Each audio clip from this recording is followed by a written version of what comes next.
Hello po sa inyong lahat. Isang magandang umaga po sa inyong lahat. Good morning po. Ngayon po ay ah, 14 ng Agosto 2026 anyo at ang oras po ngayon dito sa Los Angeles, California ay alas 6:26 ng umaga. Araw po ngayon ng Biyernes. At nais ko po mag-vlog mga kababayan, mga minamahal, direct po dito sa Los Angeles, California, ay patungkol po dito sa napansin ng maraming tao ay nag-slow down itong magkapatid na Cayetano, si Alan Peter Cayetano at saka si Pia Cayetano. Parang yung dati na madaldal sila ay hindi na raw sila ata sumisipot sa hearing Ewan ko, hindi naman ako masyadong kwan dyan Basta nakita ko lang sa nag-vlog si Kainso na ito si Alan Peter Cayetano ay medyo nag-slow down. Opo, hindi na raw ata umaatin. Aywan ko lang, hindi naman ako sigurado kasi nga hindi ko naman pinapansin yung mga galaw nila Pero nga, pag nakita ko na ganon, ay magko-comment ako dyan. Ang title ko po ngayon ay Alan Peter Cayetano, napansin ng mga tao, nag-slow down. Ayun nga, hindi na madaldal o parang hindi na umaatin. Yan po Ngayon, hindi na raw nakikita sa hearing. Absent daw palagi, parang abala sa ibang bagay. O may pinagkakaabalahan o kaya takot na. Yan po ang narinig natin. O kaya ay naghahanda na sa kanyang kaso. Opo, mabigat po yung mga inilatad ni Ping Lacson sa kanila Yung pinakahuli, yung reclamation. Opo, reclamation ng lawa. Ay lawa nga yan, yung dagat yan i-reclaim. Ay hindi naman pala sila kumuha ng permit para i-reclaim. Ay talagang ganun po yan Binabago po ang salita Yung reclamation, hindi nila ginamit. Ang ginamit nila ay slope protection. Ayun po Hindi ba? Kaya nga, napakasama talaga ng tao. Babaguhin lang ang isang salita Pwede na Hindi ba? Parang ang ganun kay Gloria Nung napansin ng mga tao na, Uy Gloria, hindi mo pwedeng gawin yan kasi exclusive economic zone yan. Hindi pwede na ang una nilang balak ay oil exploration ng China. Combine o joint, hindi ba? Joint exploration ng oil. Ay sinita ng mga tao, bakit ka makikipag-join dyan? Sabi nila, ay exclusive yan. Ayun, binago nila. Ang ginawa nila nung kapanahonan ni Gloria ay seismic. Inalis pa yung exploration Ginawa nilang research o study. Hindi ba? Seismic study. Ayun, inapurbahan. Kaya nga, nakita siguro ng mga Chinese na maraming langis. Opo. Ayan po hindi ba? Ganyan po talaga dahil lang yan sa pera. Hindi ba? Kaya nga ako, paulit-ulit na nga ako dito Kahit na Pilipino siya, kahit na presidente siya, ay kung operan siya ng malaking pera hindi ba? Ayan po. Hindi ba? For the love of money is the root of all evil. Yan ang sinasabi ko dun sa mga katunggali ko ngayon sa YouTube na bakit kako parating yung sinasabi yan na iisa lang ang Diyos. Yan po ang pinagkakaabalahan ko ngayon.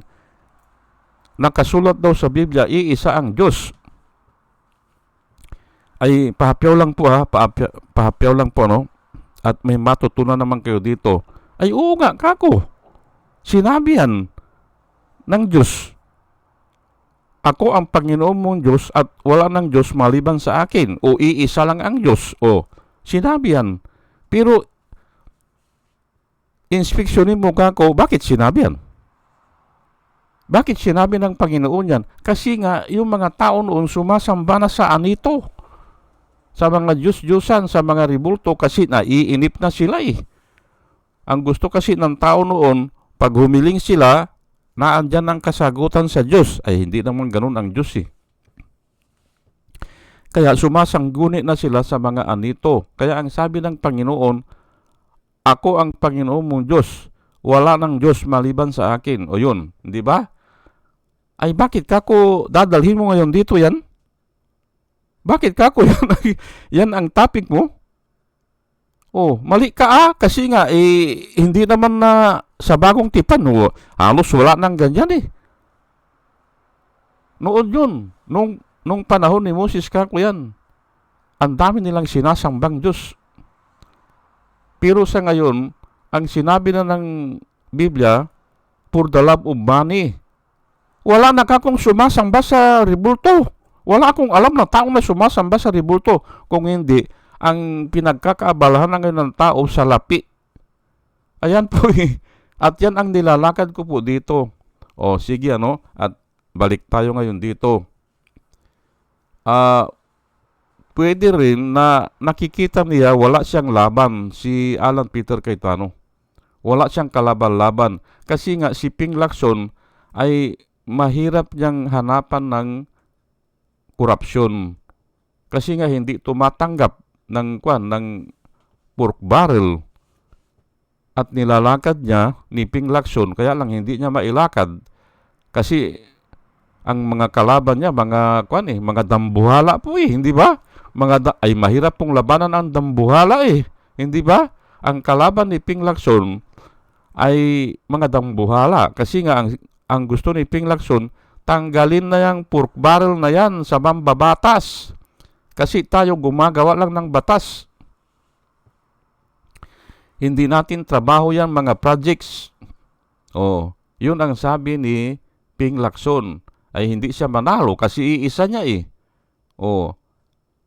Ay dahil wala siyang budget, mahirap nilang hanapan ng butas si Ping Lacson. At saka isa pa, huminto yan eh. 3 years yan eh, term limit eh. Dalawa sila ni Soto. Sinunod nila ang konstitusyon. Sinunod nila term limit. Hindi sila kumandidato ng congressman o mayor o governor o kung ano man yan. Huminto sila. Paano mong hahanapan ng kanyan, ng korupsyon yan yung naganap nung 3 years? Ay huminto sila. Ayan po eh, kaya talo si si Cayetano dito eh. Ay si Cayetano, wala po hinto yan eh. Senador, congressman, tapos ang alam ko nag-DFA secretary yan eh, Department of Foreign Affairs nung panahon ni Duterte. Ayan po eh, hindi ba? Kaya wala pong humpay eh. Walang patid. Dalawa sila niyan. Yang kapatid niya. Pag ganyan na po ang mga tao, sinasabi ko na po sa inyo, yan, walang kaduda-duda na sakim sa kapangyarihan. Although na lahat ng tao talaga ay sakim sa kapangyarihan o pera. Pero may mga bahagdan po yan. May mga porsyento lang. Kasi nga iba-iba po ang paniniwala natin. Iba-iba po ang faith. Ayan po. Magkakaiba yan sa faith dahil sa faith o sa pananampalataya. Kaya nga ang tao maliligtas lang sa pananampalataya eh. Kasi nga iba-iba ang pananampalataya natin. Ngayon, ay kagabi, ay nakita ko si Mike Defensor nagwawala. Upo, kagabi po ha. Ay kasi pumipili po ako ng i-discuss ko po dito eh. Ang ginagawa ko po ay nagbabrowse ako ng mga balita tapos kung maganda ay gagawan ko ng discussion na ganito. At ang preparation ko dyan, mga 30 minutes. Opo, to 45 minutes. Mahirap din po na magganito. Opo. Pero araw-araw ko po ginagawa kasi nga para makatulong sa mga tao. Lalo na itong Word of God. Nagwala si Mike Defensor doon sa media kasi ni-raid pala yung kwan nila, yung kwan nila, yung piitan. Ni-raid. Kaya naandun sa media, pinalabas muna sila si Marcolita at saka yung iba pa. At ito si Mike Defensor nagwala. Ayun pala, nung kagabi hindi ko pa alam pero ngayong umaga, yun pala ang dahilan. Ni-raid pala sila. At saka isa pa, kagabi din nakita ko si Milvin Matibag nakuha ng larawan sa Davao Airport. Ngayon, wala pang balita kagabi, pero ngayong umaga ay ni-raid pala yung paggawaan ng bakal. Opo, ni-raid nila kasi nga ay substandard. Opo. Ay, yan po ang problema sa Pilipinas. Opo. Alam na alam ko yan. Kasi nga, hindi sumusunod nga sa batas basta binibinta lang, basta bakal. Ay dapat po yan tinitest, yung bakal. At saka by batch. May sertipiko yan na nanggagaling doon sa factory. May sertipiko yan na ito ang strength niya. Wala naman dyan sa atin basta bibili lang ng bakal hindi alam pero sa malalaking malalaking kumpanya ay kinukuhanan ng yung strength of material yan hinahatak yung bakal, titignan gaano kalakas bago maputol yung bakal, ganun po. O kaya anong strength kayo para ma-bend yung bakal, ganun po. Putol at saka yung bend yan Pero yung putol, hihilahin yan hihilahin yung bakal at titingnan ano ang strength nung naputol. Ayan po dapat tinitesting na ganun by batch, tapos may sertipiko yan. At pag bibili ka ng bakal ay kasama yun, yung sertipiko. Okay, yun nga ay malaking malaking sindikang to yan yung ganyan. At malamang yan ay Chinese na naman ang gumagawa dyan, mga Chinese. Ngayon ay ito po ang isishare ko sa inyo Luke 14 verse 31 patungkol dito kay lahat na sila yan, si Marcolita, tahimik si Marcolita, si Alan Peter Cayetano ay parang tumahimik o hindi na nakikipag bangayan doon sa Senado. Absent nga daw ay ito po ang dahilan yan. Mga tama itong makikita nila, maaring kaya siya nag-absent, maaring abala sa ibang bagay, o kaya ay takot na, o kaya ay naghahanda sa kanyang kaso. Pwede rin na nakita niya na wala siyang laban, wala siyang kalaban-laban, kaya ayaw na niya magsalita. Pero nga ay ito nga Luke 14 verse 31, or what king, sabi po ni Jesus Christ ito or what king, hari po ito going to make war against another king, does not sit down first and consider whether he is able with 10,000 to meet him who comes against him with 20,000. Ayan po papasok sa gira o papasok ka sa labanan ay 10,000 lang yung tauhan mo, ay ang kalaban mo ay 20,000, ay adi kuwan ka, mag-iisip ka hindi ba? Kakalkulahin mo muna. Yan po ang sinasabi ng Biblia.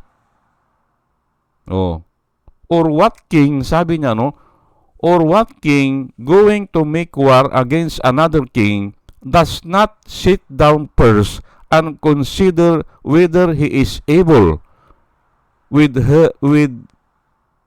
10,000 to meet him who comes against him with 20,000? Doble. Hindi ba? At yan ang nakikita ko dyan. Walang kalaban-laban ito si Alan Peter Cayetano. Kung talagang i-demanda siya. Wala siyang kalaban-laban eh. Hindi ba?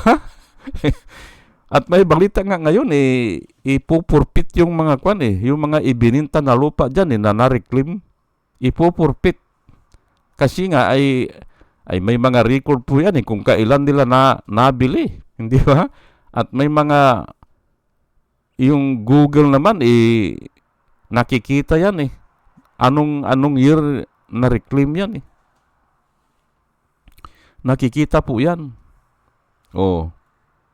Ayan na nga, ang sabi ng Biblia, or what king, sabi niya, going to make war against another king does not sit down first. Ayan ang ginagawa ni Alan Peter Cayetano, siguro umuupo na siya para magplano na siya kung anong gagawin niya and consider whether he is able with 10,000 to meet him who comes against him with 20,000. Ayan po, gira po yan Ayan po, ang maisishare ko sa inyo, hindi ba? Ay kasi naman noon kasi yan lang ang parati kong sinasabi ko dito, they act with impunity. Nung nakaupo si Duterte ay wala Pati nga ABS-CBN ito, kasama ito si Alan Peter Cayetano Pinasara nilang ABS-CBN They act with impunity. Sila ang batas Kung umakto sila, walang batas-batas sa kanila. Sila ang batas. At kung haharang ka, ay hamak mo ngayon, ay lumalabas na naman yung salita ni Harry Roque Nakita ko na naman ngayon sa YouTube Pinapalabas na naman nila na ang birthday wish daw ni Harry Roque kay Dilima noon kasi nag-birthday sa kulungan 1 year Mabulok sa bilangguan. Ay, tignan mo yun. Alam nila na piki yan Alam nila ang piki ang Alam nila na gawa-gawa lang yung yung kaso. Yung ikinarga nilang kaso, alam nila yan. Pero bakit sinasabi kako ito ni Harry Roque na ang wish ko sa iyo, Dilima, ay mabulok ka na sa bilangguan? Ayan po Wala talagang walang, ewan ko kung gaang mo kasama yan. Hindi lang natin alam kung nagpapalapad siya ng papel, ay kay Duterte o isinugo siya ni Duterte, pero kasalanan po yan Hindi ba? Yan po ang maisishare ko sa inyo. They act with impunity noon. Kaya nga ngayon ay ako, natutuwa ako dahil nga nasisingil sila. Natutuwa ako dahil at least may pagkakataon sila magsisi. Hindi ba? Sisingilin sila. Hindi po masama yan. Hindi po masama, yung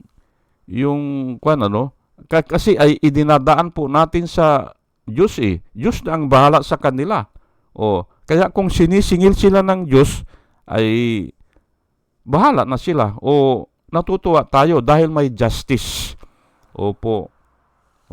Sige po hanggang dito na lang po at dalayan ko po sa Panginoon bago ako mag-umpisa sana sa ating pakikinig po ay magkaroon tayo ng wisdom na nanggagaling sa Panginoon. At muli mga kababayan, mga minamahal, magandang umaga po sa inyong lahat at salamat po sa inyong pakikinig. Salamat po ng marami. Salamat po.